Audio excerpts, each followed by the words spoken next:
Welcome back to the series all about wasting time and energy. My name's Teddy, and today I'll be showing you how to make the oil of abyss to quickly get those elixir deep sea made up for billions like a pro. So if you've been curious on a new recipe to do to make more money with alchemy, get those alchemy tools ready and put on those Pavila costumes, it's time to start brewing up oil of the abyss. Alchemy can take such a long time to hit guru, with a lot of the alchemy ingredients having such a low drop rate. For those who enjoy gathering and getting their own materials, the oil of abyss is a great oil to brew up to sell or just to use for the elixir of deep sea. The recipe for the oil is really easy, only needing 1 tyrant's blood, 1 deep sea fruit, 2 powder of thyme, and 2 bloody tree nut. All these ingredients are easy to get off the central market, with the fruit of the deep sea needing to be pre-ordered. But for those waiting for the pre-orders, let me show you how to start gathering the fruit needed to start brewing those oils of the abyss. And a quick disclaimer before I get any angry comments: this is just to show you how I gather the fruit of deep sea and how much money it can make while doing it if you were thinking about gathering the fruit for yourself. For underwater gathering or gathering in general,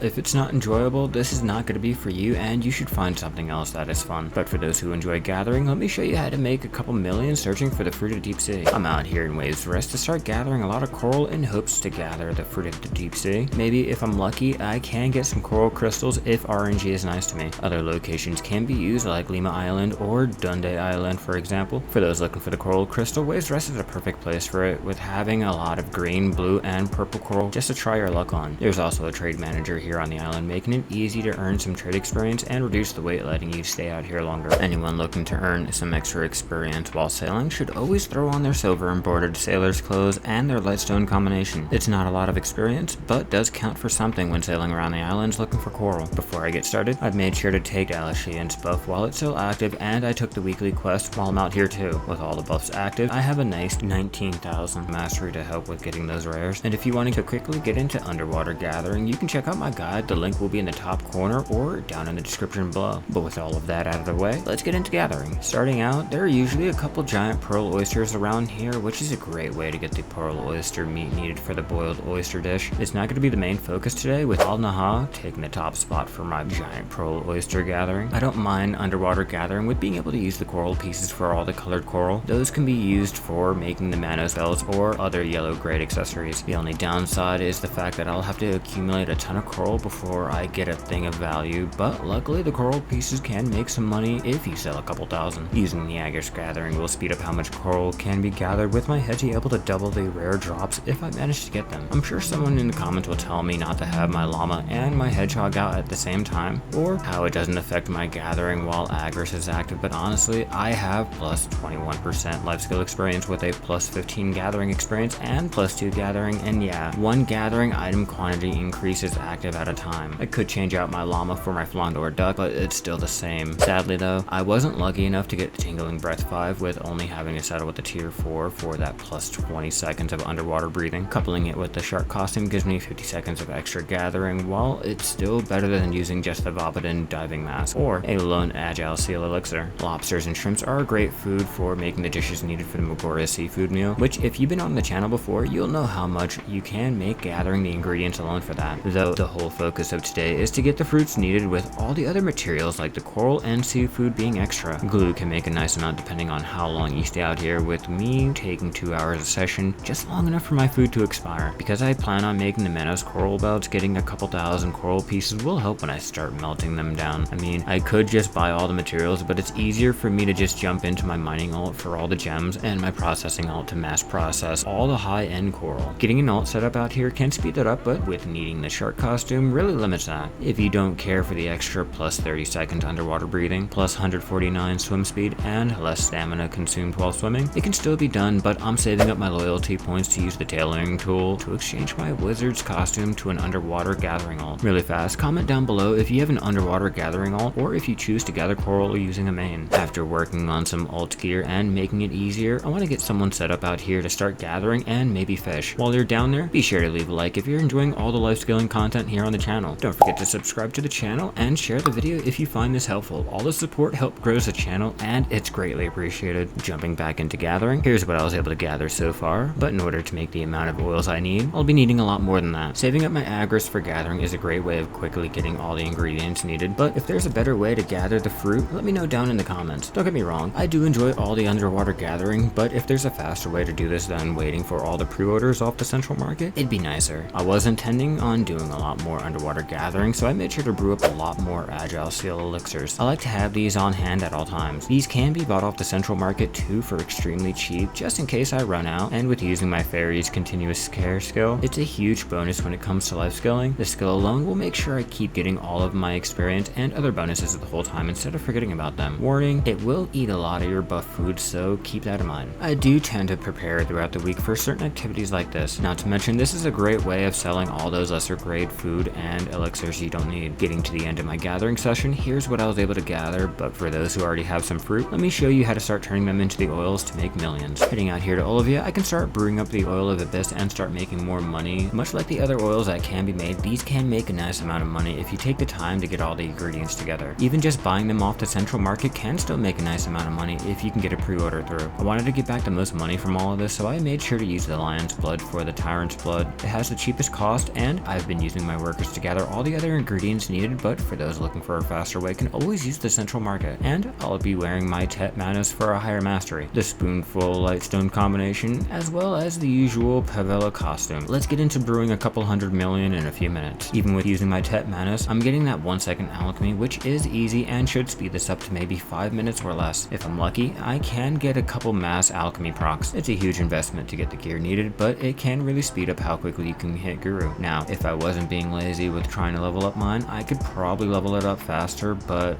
I don't do that much alchemy. With all the effort done and all the oil, let's head out to Velia and get this all listed to show you how much it can make. Now that I'm back in Velia, I can start listing all the materials gathered and the oil. The oil of abyss will make a nice 206 mil, which is great when gathering all the ingredients together manually. The coral pieces will make about 54 mil, which isn't too bad when you're buying thousands to melt. After heating the lobsters into glue, it can make 98 mil when listed. Shrimp won't make a lot with just 4 mil, but that's to be expected. Moving on to the rares, the sharps will make 10 mil while the hards will sell for 11 mil. The black gem fragments will sell for 15 mil. With the dust, I was able to make 21 Kafirs, which will sell for 63 mil. The longer you're underwater, the more oil that can be made and the more rare drops that can be found. RNG and mastery has a lot to do with the drops, so there will be times where you won't find any fruits, or in my case, no coral crystals. Like I'm always told in the comments, buying the ingredients off the central market is easier and faster, so for those who have a session like mine, can brew up the oil of abyss with ease. While not able to easily gather the ingredients to craft up thousands of the oil of abyss like the other oils, this oil shouldn't just be ignored with being able to make a decent amount if RNG is good. These are great for brewing up the elixir of deep sea, and just the change of scenery makes the underwater gathering for ingredients a well-needed break from all the sand and the usual grass. I hope this helps you start brewing up other alchemy recipes in Black Desert, or just wanting to get into alchemy more. Underwater gathering can really use some work with how hard it is to gather the fruit of deep sea, but for those who take the time, it can make a nice fortune. As always, if you want to learn how to level those life skills faster, or just want to start making more money in Black Desert Online, click this video here, and I'll catch you in the next episode of Life of a Shai. Keep gathering out there.